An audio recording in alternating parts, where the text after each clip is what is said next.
Hello everyone. Today I'm going to show you how to use Tinder smart photos. I just tap to my Tinder account and I will move in my profile icon which is right bottom. So just tap it.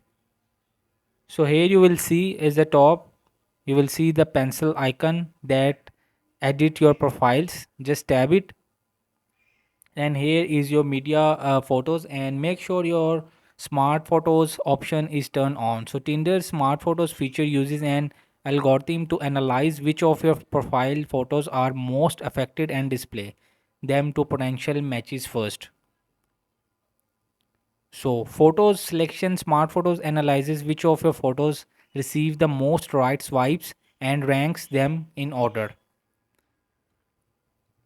So you can just upload a very decent photos. So hope this video help you. Please don't forget to like and subscribe and get notified for more videos.